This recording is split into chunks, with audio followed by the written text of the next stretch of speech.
Baik, Assalamualaikum warahmatullahi izin memperkenalkan nama saya Nabila Alia Rahma dengan NIM 2023 11117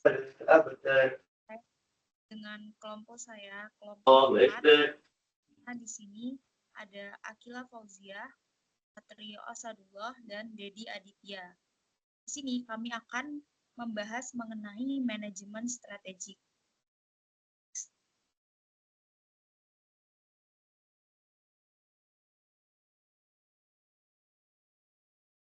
Nah, sebelumnya di sini saya akan menjelaskan mengenai definisi dari strategik. Nah, strategik adalah segala sesuatu yang berkaitan dengan penentuan arah jangka organisasi, termasuk keputusan penting yang mempengaruhi posisi, keunggulan, dan keberlangsungan di masa depan. Nah, sifat dari strategi itu mencangkup langkah-langkah yang bersifat fundamental, visioner, serta menyangkut alokasi sumber daya utama untuk mencapai tujuan besar dari organisasi. Nah, dengan kata lain itu, strategik merujuk pada tindakan yang tidak rutin atau operasional, tetapi berorientasi ke masa depan dan menyangkut kepentingan organisasi secara keseluruhan. Next. Nah, apa itu manajemen strategi? Nah, untuk manajemen strategi itu merupakan proses menyeluruh yang mencangkup perumusan, implementasi, serta evaluasi dan pengendalian strategi untuk meningkatkan kinerja jangka panjang organisasi. Nah, proses ini juga mengintegrasikan berbagai fungsi manajemen seperti pemasaran, keuangan, produksi, dan juga sumber daya manusia agar seluruh bagian organisasi bergerak selaras menuju visi dan tujuan yang telah ditetapkan. Nah, manajemen strategik ini juga memastikan organisasi itu mampu mengantisipasi perubahan lingkungan, merespon dinamika pesaing, dan mengalokasikan sumber daya secara efektif. Nah, serta juga menyesuaikan strategi secara berkelanjutan demi mencapai keunggulan yang kompetitif. Next. Nah, di sini juga ada tujuan dari manajemen strategik. Nah, yang pertama itu ada sebagai panduan. Nah, yang dimana memberikan arah yang jelas bagi organisasi dalam mencapai tujuan jangka panjang dan juga menjaga dan menyeimbangkan kepentingan para pemangku kepentingan. Dan yang kedua itu ada tindakan pencegahan. Nah, yang dimana di sini mengantisipasi dan merespon perubahan lingkungan eksternal agar tetap adaptif.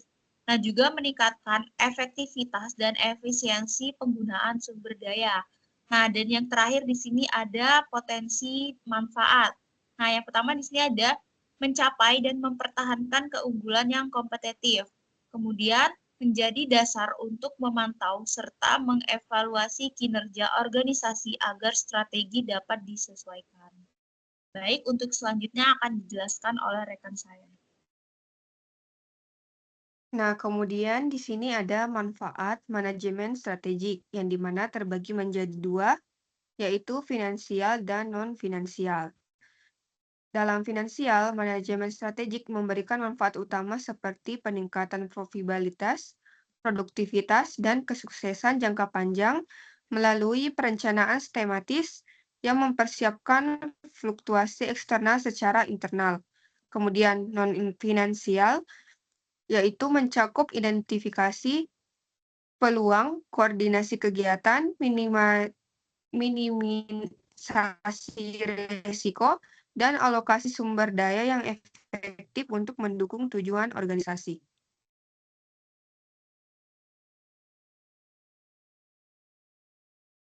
Next. Nah, selanjutnya ada grand strategic, yang dimana terdapat dua, yaitu strategik besar dan global. Strategik besar merujuk pada strategi korporat, bisnis, dan fungsional yang bersifat multifungsi, serta berorientasi masa depan minimal 5 tahun, melibatkan analisis faktor eksternal, internal untuk mencapai daya saing unggul. Strategi ini memastikan adaptasi terhadap perusahaan pasar dan optimalisasi sumber daya demi pertumbuhan berkelanjutan. Selanjutnya ada strategi global, yang dimana pengelolaan lintas negara dengan memadukan kekuatan internal perusahaan dan peluang pasar global yang dinamis, termasuk komitmen keputusan untuk hasil di atas rata-rata melalui proses dinamis perencanaan dan pengendalian. Pendekatan ini mendukung ekspansi internasional sambil menjaga efisiensi dan efektivitas operasional.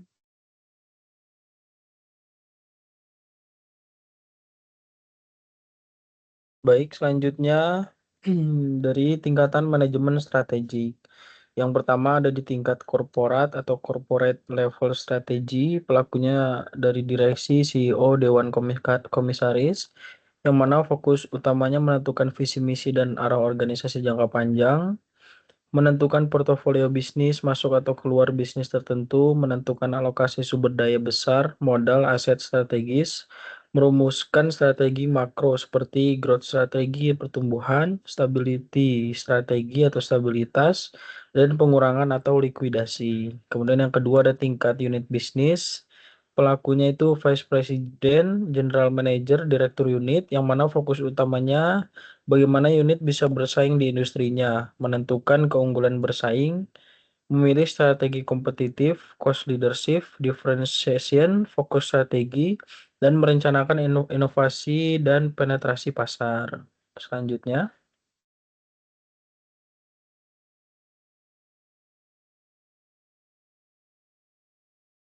next slide.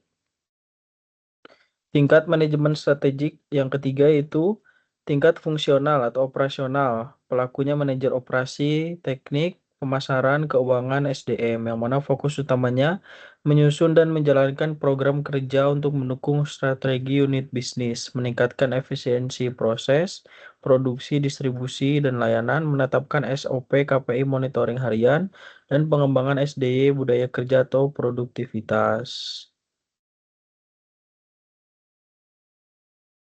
Kemudian ada proses manajemen strategik. Jadi proses manajemen strategik adalah rangkaian kegiatan yang berulang untuk merumuskan, mengimplementasikan, mengevaluasi, dan mengoreksi strategi organisasi agar mencapai tujuan jangka panjang dan mempertahankan keunggulan kompetitif dalam lingkungan yang berubah. Yang mana ada 3 fase utama, yang mana formulasi strategi, implementasi strategi, dan evaluasi dan pengendalian strategi.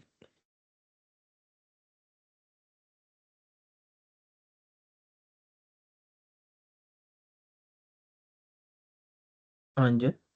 Yang pertama ada formulasi strategik. Langkah utamanya yang menetapkan visi misi dan tujuan. Visinya gambaran masa depan organisasi, misinya alasan organisasi berdiri dan ruang lingkup bisnis. Tujuannya harus smart, terukur, dan realistis. Kemudian analisis lingkungan eksternal digunakan untuk memahami peluang dan ancaman. Pestel yang terdiri dari anggota faktor politik, ekonomi, sosial, teknologi, dan lingkungan, juga legal. Porter Five Force yang terdiri atas persaingan industri, ancaman pendatang baru, substitusi kekuatan supplier atau buyer. Kemudian analisis tren pasar dan kebutuhan pelanggan. Kemudian ada analisis lingkungan internal digunakan untuk memahami kekuatan dan kelemahan, baik dari sumber daya, kapabilitas berupa keuangan, teknologi, SDM, dan budaya. Kemudian ada FLIO untuk melihat apakah sumber daya memberi keunggulan bersaing. Kemudian value chain untuk identifikasi aktivitas yang menciptakan nilai. Kemudian ada analisis SWOT atau TOWS. SWOT itu menggabungkan faktor internal SW dan eksternal OT. Kemudian TOWS membantu merumuskan strategi terbaik berdasarkan kombinasi faktor. Lanjut. Kemudian mengembangkan alternatif strategi baik di korporat, ekspansi, integrasi vertikal, disertifikasi, dan aliansi. Kemudian di unit bisnis, cost leadership, differentiation, dan fokus. Fungsional, strategi SDM, pemasaran, operasi, dan teknologi. Kemudian memilih strategi terbaik berdasarkan kelayakan sumber daya, kesesuaian dengan visi dan misi, resiko dan keuntungan, dampak pada stakeholder. yang mana outputnya itu ya yang tadi dokumen, visi misi tujuan, analisis, opsi strategi terpilih, business case, dan rencana investasi. Lanjut. Kemudian ada implementasi strategik, yang mana perencanaan operasional dan rencana aksi. Breakdown strategi menjadi program proyek dan tugas yang ditetapkan pemilik, jadwal, milestone, dan anggaran. Struktur organisasi dan tata kelola. Sesuaikan struktur unit bisnis, fungsi pendukung, bentuk steering commit atau PMO, Project Management Office untuk pengawasan. Alokasi sumber daya, anggaran, alokasi SDM, dan teknologi sesuai prioritas. Buat business case, funding untuk proyek strategis. Kemudian pengembangan kapabilitas dan SDM, pelatihan teknis, dan kepemimpinan. Kemudian ada proses pendukung, SOP, IT, sistem, dan lain-lain. Kemudian ada manajemen perubahan, komunikasi yang konsisten, why, what, how, engagement stakeholder, dan quick wins. Dan risk management selama implementasi.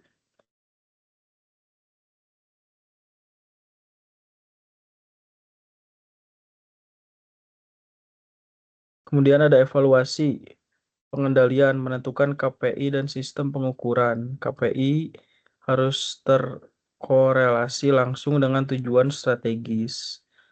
Contohnya yang dapat dilihat pada revenue digital, market share, ROIC, customer satisfaction, dan lain-lain.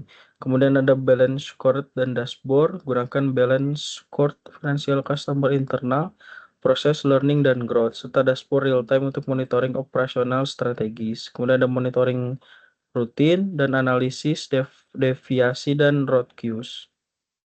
Ya.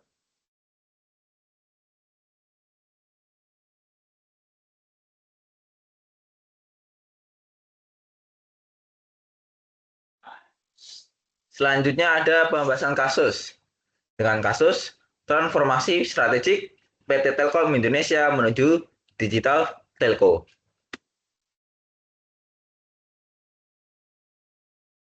Latar belakang permasalahannya. Industri telekomunikasi Indonesia mengalami perubahan cepat akibat digitalisasi. Telkom Indonesia menghadapi penurunan pendapatan dari layanan tradisional seperti telepon dan SMS karena tergantikan oleh aplikasi OTT. Ketergantungan perusahaan pada bisnis legasi semakin berisiko di tengah peralihan pasar menuju layanan berbasis data. Selain itu, persaingan broadband semakin ketat dengan hadirnya penyedia fiber optik yang menawarkan harga dan kualitas yang kompetitif. Teknologi terbaru seperti cloud, IoT, AI, big data, dan 5G menuntut perusahaan beradaptasi lebih cepat. Sementara itu, struktur organisasi Telkom yang besar membuat proses inovasi berjalan kurang fit dibandingkan perusahaan digital. Kondisi ini menuntut Telkom melakukan transformasi strategik tingkat perusahaan agar tetap kompetitif dan mampu memimpin ekosistem digital nasional. Selanjutnya ada tahap penetapan arah dan misi organisasi. Transformasi Telkom berawal dari kebutuhan mengubah fokus bisnis akibat menurunnya relevansi layanan telekomunikasi tradisional. Perusahaan kemudian menetapkan arah baru sebagai Digital Telecommunication Company, yaitu beralih dari layanan telepon dan SMS ke pengembangan ekosistem digital. Misi ini menekankan penyediaan layanan berbasis platform seperti data center, cloud, IoT, big data, serta teknologi digital yang lain. Tujuannya adalah untuk mengurangi ketergantungan pada pendapatan legacy dan meningkatkan kontribusi bisnis digital yang secara signifikan. Selanjutnya ada tahap memahami lingkungan internal dan eksternal. Dari sisi eksternal, Telkom menghadapi perubahan besar seperti pertumbuhan ekonomi digital, perkembangan 5G, persaingan broadband, dan disrupsi OTT seperti WhatsApp dan Netflix. Ini kemudian menjadi sumber peluang sekaligus ancaman. Sementara analisis internal menunjukkan kekuatan Telkom pada jangkauan jaringan nasional, basis pelanggan besar, dan stabilitas finansial. Namun, perusahaan juga menghadapi kelemahan berupa kecepatan inovasi yang kurang gesit dibandingkan startup dan struktur organisasi yang kompleks. Pemahaman dua aspek ini menjadi dasar penyusunan strategi berikutnya. Selanjutnya ada tahap memformulasikan strategi. Telkom merumuskan strategi utama berupa transformasi digital melalui pengembangan layanan cloud, data center, IoT, cyber security, dan big data. Perusahaan juga menerapkan diversifikasi terkait lewat mengembangkan layanan digital, enterprise, fintech, dan investasi teknologi melalui MDI Ventures. Strategi penting lainnya adalah Fixed Mobile Convergence atau FMC, yakni konsolidasi IndiHome ke Telkomsel untuk menciptakan layanan broadband terintegrasi yang lebih efisien. Selain itu, Telkom juga menggandeng mitra teknologi global untuk mempercepat pengembangan infrastruktur digital nasional. Selanjutnya ada tahap mengimplementasikan strategik. Implementasi dilakukan melalui restrukturisasi organisasi, pembentukan unit bisnis digital, serta integrasi layanan fixed dan mobile melalui FMC. Di bidang teknologi, Telkom membangun hyperscale data center, memperluas jaringan fiber, dan menyiapkan ekosistem 5G. Pengembangan SDM dilakukan melalui pelatihan digital skill dan rekrutmen talenta baru. Perusahaan juga memperkuat digitalisasi operasional dan layanan seperti aplikasi My Telkomsel dan My IndiHome, serta otomasi jaringan berbasis AI untuk meningkatkan kualitas layanan.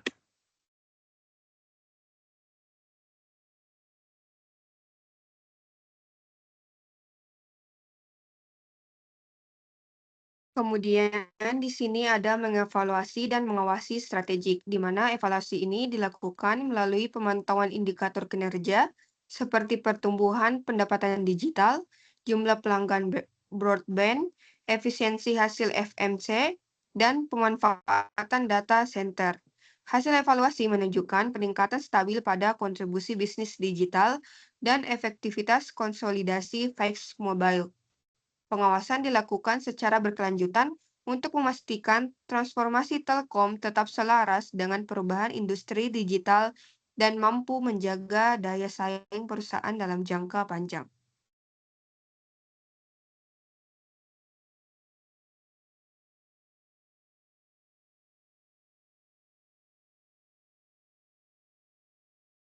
Dari paparan materi tadi, kami dapat menyimpulkan bahwa kasus Telkom Indonesia menunjukkan bahwa penerapan manajemen strategik yang terstruktur sangat berpengaruh terhadap kemampuan perusahaan dalam menghadapi perubahan industri telekomunikasi.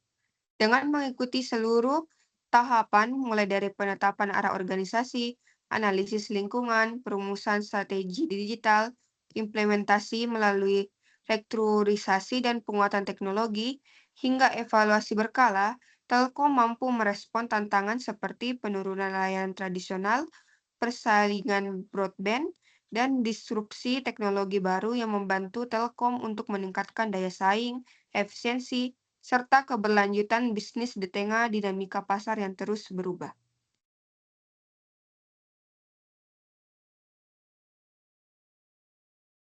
Baik, mungkin itu saja yang dapat kelompok kami sampaikan. Dan ini untuk referensi yang kami gunakan. Kurang lebihnya mohon maaf. Wassalamualaikum warahmatullahi wabarakatuh.